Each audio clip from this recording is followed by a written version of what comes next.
di momen-momen itu gue lihat banyak orang yang berdiri buat gue, banyak orang yang sebenarnya benar-benar sayang sama gue, dan selama ini gue terlalu sibuk sama diri gue sendiri, dan gue lihat Tuhan sesayang itu sama gue.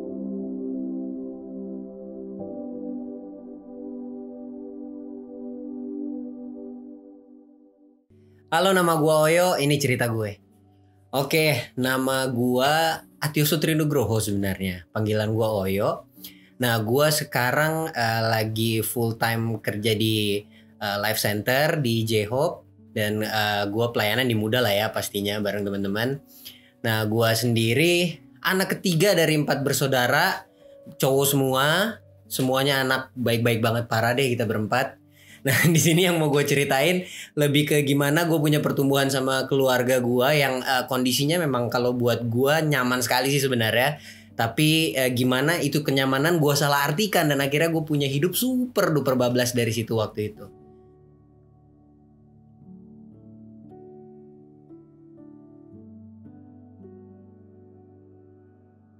Oke, sebenarnya nyaman karena gue rasa gue berasal dari satu keluarga yang komplit banget kan.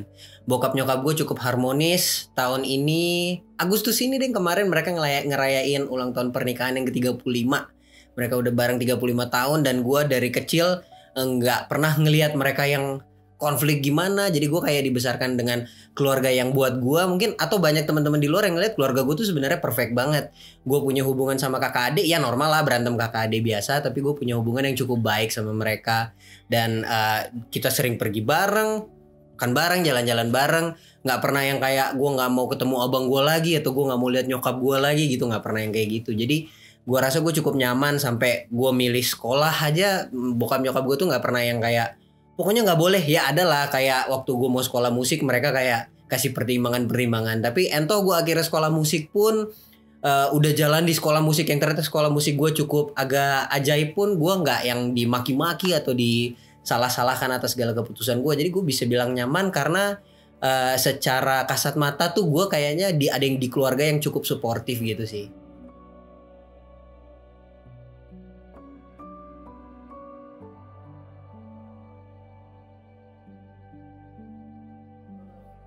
Oke, yang gue laluin mungkin kayak awalnya ya startnya kayak kenakalan remaja pada umumnya lah. Misalnya kayak contoh, gue zaman zaman pacaran, zaman SMA tuh kan zaman pacaran. Gue bawa pacar ke rumah, anak SMA bawa pacar ke rumah, kenalin ke orang tua, udah berasa kayak pengen pacaran serius aja kan. Awalnya bawa ke rumah santai, terus bawa ke tempat studio nyantai, bawa ke kamar nyantai, akhirnya gitu-gitu deh. Ya akhirnya gue bablas sih sampai ke sana-sana. Itu dari yang kayak gitunya, satu dari pacaran. Terus dari kenakalan yang lain, gue ngerokok awalnya di sekolah, ketahuan di sekolah ngerokok, ya udah gue ngerokok di rumah aja. Kan jadinya ketahuan di rumah juga kan, ya cuek aja gitu. Dan bokap nyokap gue tuh ngasih tahu, tapi mereka nggak pernah marahin, nggak pernah seakan melarang dan ngasih tahu kayak yo itu nggak benar, lu nggak boleh kayak gitu. Jadi gue merasa kayak gue nyari-nyari batasannya nyaman, batasan amannya gue sendiri gitu loh. Jadi kayak wah ini masih aman, gue bablasin dikit, oh ini aman nih, gue pentokin lagi, wah ini aman nih, pentokin lagi sampai mentok sekalian gitu. Gue pernah kok yang lagi nyobain giting, gue bawa bahan gitingan, gue giting di samping mobil bokap gue, masuk ke dalam rumah, duduk di ruang tamu, bokap gue ada di meja makan. Jadi kurang lebih gue suka bablas-bablasin segitu-gitunya, cari titik mentoknya sendiri gitu.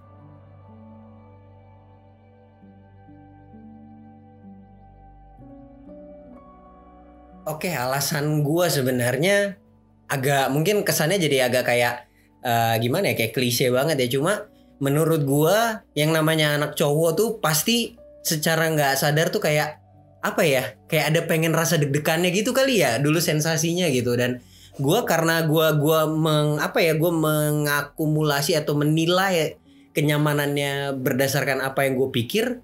Ya selama masih gue bisa pentokin, kenapa nggak gue pentokin aja sekalian, tanggung. Kalau ini boleh, ya gue tambahin aja. Ini boleh, gue tambahin aja. Kesannya kayak gitu. Jadi sebenarnya nggak ada drive yang kayak gue pengen buktiin kalau gue bisa bandel, nggak juga sih. Ngapain juga gue buktiin kebandelan. Cuma itu aja sih sebenarnya, nggak ada drive yang gimana. Tapi karena gue mendefinisikan kenyamanan itu dengan cara gue, ya akhirnya gue mentoknya juga dengan cara gue sendiri gitu.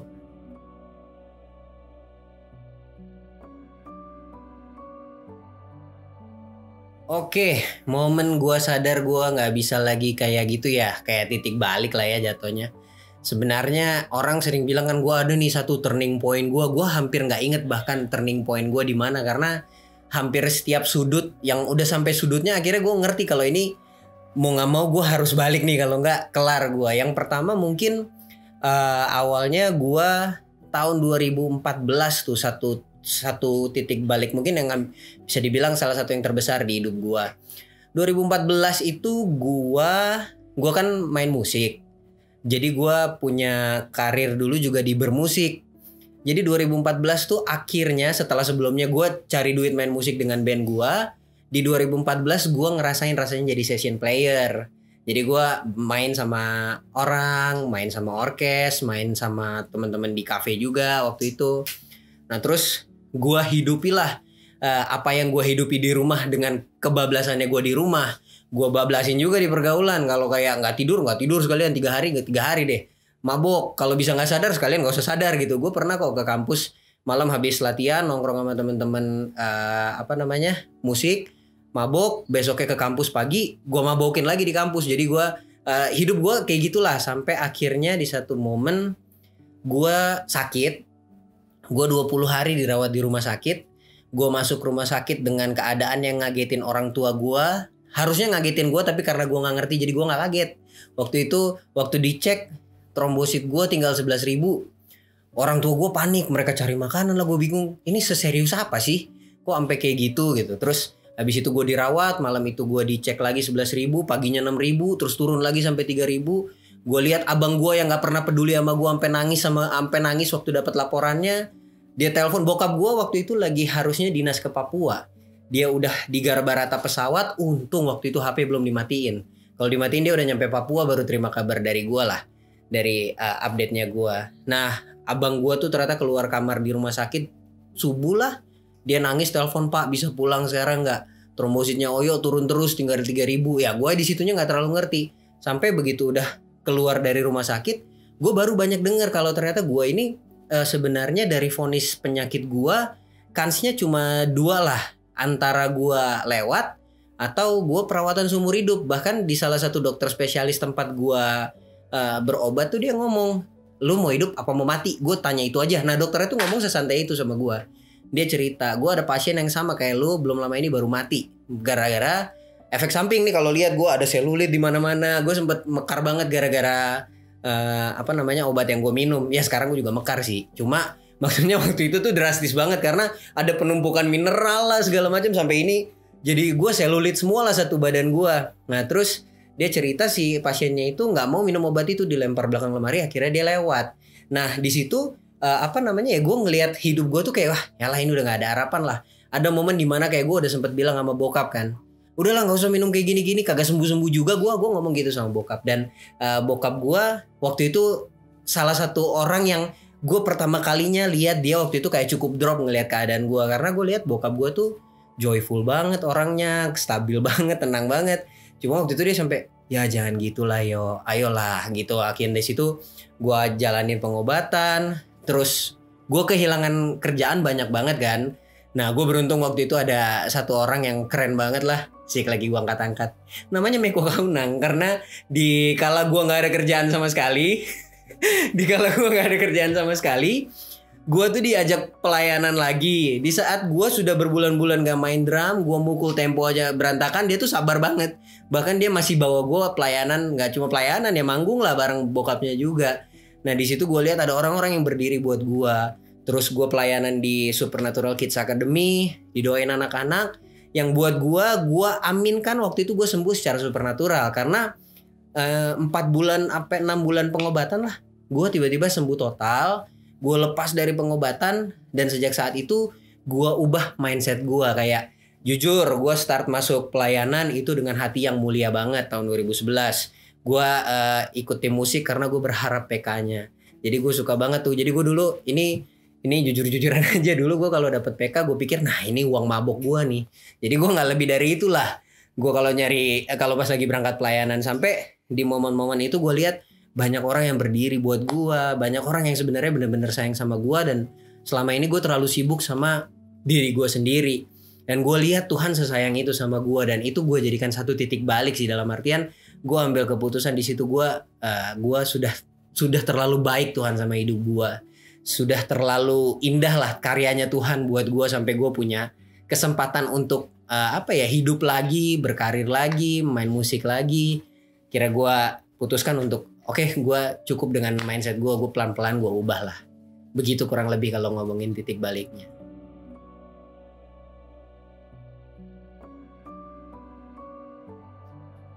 Nah, ada satu mindset yang buat gue cukup digoyangkan di gue. Karena dari dulu bahkan berteman, hidupan gue dalam keluarga, berkarir, semuanya gue pikir itu semua tentang gue pokoknya. Itu kenapa Dev mungkin yang tadi ngomongin soal kenyamanan gitu kan. Kenapa sih gue punya drive nyari kenyamanan segitunya? Ya karena pada akhirnya gue berpikirnya apa yang benefitnya buat gue aja gitu. Gue pikir ini hidup gue, ya gue harus cari yang terbaik buat gue gitu. Nggak mau tahu, pokoknya gue tuh center dari segalanya. Nah, salah satu mindsetnya yang berubah di gue adalah ketika gue sadar ada pribadi yang mereka korbankan waktunya. Ini bahkan bukan buat gue ya, ini Tuhan kayak dia rendahkan hatinya dengan pakai orang-orang di sekitar gue untuk kasih tunjuk segitu baiknya dia sama gue. Gue lihat orang-orang yang korbankan waktunya, tetap percaya sama gue di saat gue lagi nggak bisa dipercayakan. Yang tadi gue bilang ada Kameko, ada Karadit, ada Kana. Waktu itu ada Mas Jen, ada banyak lah orang-orang di sekitar gue yang bener-bener masih mempercayakan gue dengan segitu banyak hal yang tetap bisa gue lakukan. Sampai akhirnya gue punya satu mindset yang dulu gue pikir semua ini tentang gue. Sedangkan gue lihat ada orang yang di sekitar gue, mereka nggak mikirin dirinya sendiri lagi. Mereka waktu itu bahkan mereka bukan sekedar kayak gimana caranya gue bisa bangkit, enggak, tapi mereka kasih hidupnya buat gue tuh nggak cuma di saat gue lagi butuh doang. Di saat gue lagi butuh nggak butuh, mereka tetap bareng gue. Saat gue lagi di atas atau di bawah, mereka ada sama gue. Jadi orang yang bagi hidupnya buat gue. Sampai di situ akhirnya gue pelan-pelan mulai melihat kalau itu pribadi Kristus sih yang kayak gitu, yang dia datang ke dunia tapi bukan bawa misinya sendiri. Dia bawa misinya Bapa untuk bisa kita nyatu sama dia lagi gitu. Jadi bukan buat kepentingan pribadinya dia. Itu yang buat gue lumayan kehantam banget kalau ternyata emang hidup gue ini bukan punya gue sendiri. Gue kan diciptakan segambar sama dia. Harusnya gue balikin apa yang jadi haknya dia lah. Sampai akhirnya mindset gue cukup banyak dirubah di situ.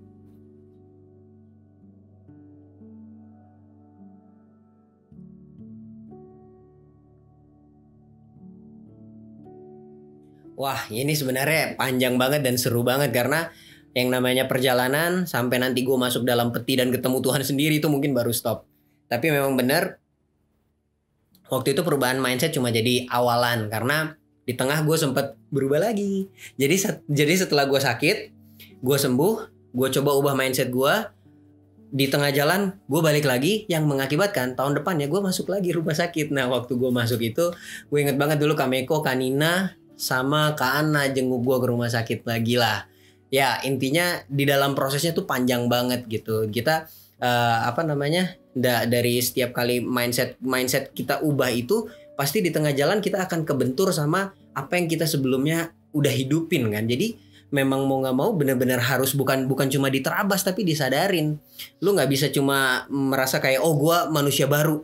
Gue sudah yang terbaik. Yes, tapi lu harus bisa admit dulu lu punya sisi baik dan sisi buruk, dua-duanya tuh di admit kayak itu kayak iya ya gue masih sering mabuk. Bukan gue bilang gue mabuk nggak apa-apa, yang penting gue denger firman. Karena ini salah satu hal yang buat gue juga ketampar. Dulu gue punya tujuan yang mulia banget buat teman-teman musik gue di teman-teman gue session player bareng sama Petra waktu itu.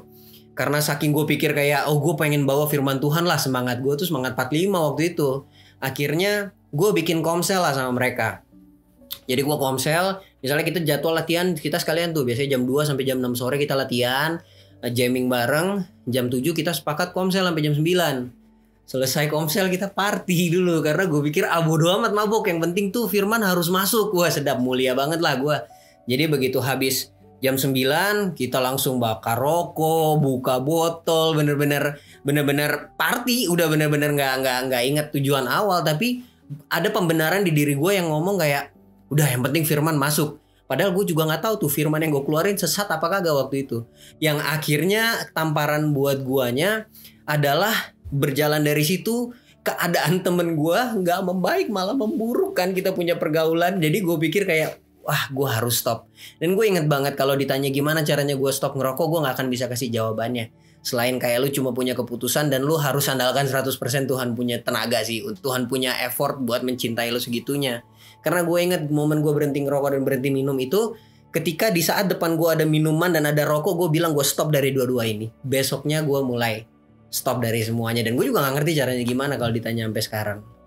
Gitu.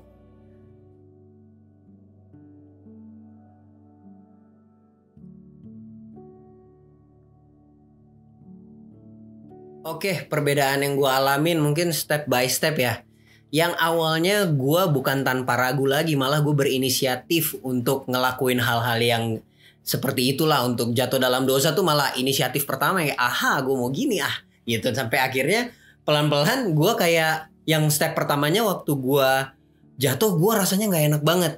Gue bergumul banget kayak aduh ini kenapa ya gue, aduh kok rasanya gak enak. Awalnya juga gak sadar kok rasanya gak enak gitu. Sampai di momen kayak gue pas mau lakuin mempertimbangkan gitu kan, kayak aduh gue iya gak ya, iya lagi dulu aja deh gitu. Ada lah yang kayak gitu-gitunya momen-momen prosesnya itu. Sampai di momen waktu gue mau lakuin, gue bukan cuma sekedar mikirin, tapi bener-bener kayak di situ kayak pikiran gue berproses, hati gue berproses kayak yo ini bukan hidup lu yo, lu tuh kan di sini hidup masih untung nih, Tuhan masih sayang sama lu.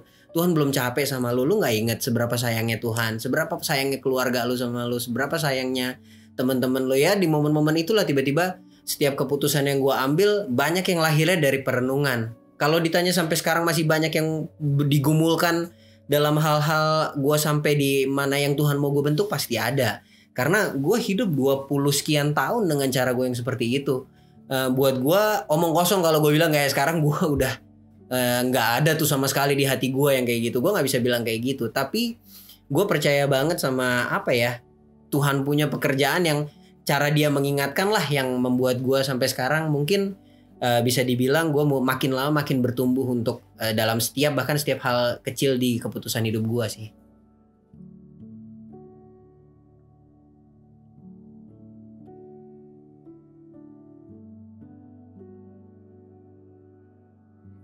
Oke, buat keluarga gua, terutama buat bokap nyokap gua sih pasti gua say thank you lah. Dan banyak proses yang gua laluin sama mereka yang ngebentuk gua punya hati untuk bisa mencintai mereka segitunya. Gua belajar banyak dari mereka. Dari yang gua ambil keputusan, pokoknya gua sebelum tidur harus bilang I love you sama bokap nyokap gua, dengan jawabannya cuma sip. Sampai sekarang gua ngomong I love you sama bokap gua, bayangin anak cowok sama bapaknya ngomong, gue ngomong pak I love you, terus bapak gue ya I love you too. Aduh itu rasanya astaga. Mantan-mantan gue gak ada rasanya langsung itu ngomong I love you-nya beda. Nah sama nyokap gue juga sama. Dari hal-hal yang namanya di keluarga kita, apalagi keluarga gue kan keluarga Jawa banget ya. Hal-hal yang kayak gitu tuh cukup tabu untuk saling mengekspresikan kasih. Jadi di part itu gue say thank you banget untuk keluarga gue yang justru ngajarin gue banget gimana gue bisa bertumbuh dalam hal mengasihi dengan benar-benar tanpa ngarepin jawaban balik, tanpa ngarepin tindakan balik. Dan gue juga lebih memahami yang namanya kasih tanpa gue harus lihat secara konkret kalau gue tuh benar-benar dikasihi, tapi gue benar-benar memaknai semuanya dengan baik. Dan terus buat kakak adik gue lah pasti teman partner bertumbuh gue sampai detik ini. Dan yang gue rasa sahabat pertama gue ya kakak adik gue sih mungkin di dalam hidup gue. Ya segitunya gue sama mereka saling terbuka, saling cerita, saling berbagi. Dan mereka gak pasang boundaries yang gimana lah, atau ya gue bisa terbuka lah sama mereka.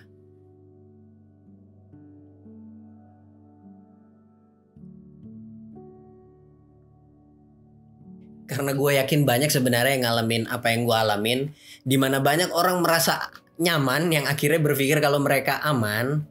Hati-hati teman-teman. Kalau udah mulai ngerasa aman, ngerasa nyaman di tempat kalian ngelakuin hal-hal yang gak seharusnya kita lakuin, segeralah sadari, jangan egois. Hidup lu tuh bukan punya lu sendiri. Itu lebih ke arah gimana hidup kita tuh harusnya untuk mengasihi orang lain juga, ngasihi sesama kita, ngasihi keluarga kita lah. Hargai setiap kenyamanan yang orang-orang terdekat kita kasih. Hargai cinta yang mereka udah kasih sama kita, supaya kita jangan take it for granted lah. Kayak gue ngerasa gue ahli di bidang itu untuk untuk take it for granted apa yang mereka udah kasih. Kebebasan yang orang tua gue kasih gue manfaatkan, kebaikan mereka gue manfaatkan, gue salah gunakan, keleluasaan yang mereka kasih gue manfaatkan dengan seenaknya, yang gue pikir kayak itu baik-baik aja. Jadi buat teman-teman yang mungkin ada di posisi yang sama, yang ngerasa semuanya baik-baik aja, semuanya nyaman-nyaman aja, please jangan pikirin diri lu sendiri doang, please jangan egois. Kita harus ingat kita di dunia bukan buat kita sendiri. Ada yang Tuhan udah taruh purpose-nya di hidup kita. Dan itu pasti berdampak buat orang-orang di sekitar kita juga. Jadi be careful with your life, karena lu punya kehidupan itu matters buat orang-orang di sekitar lu juga.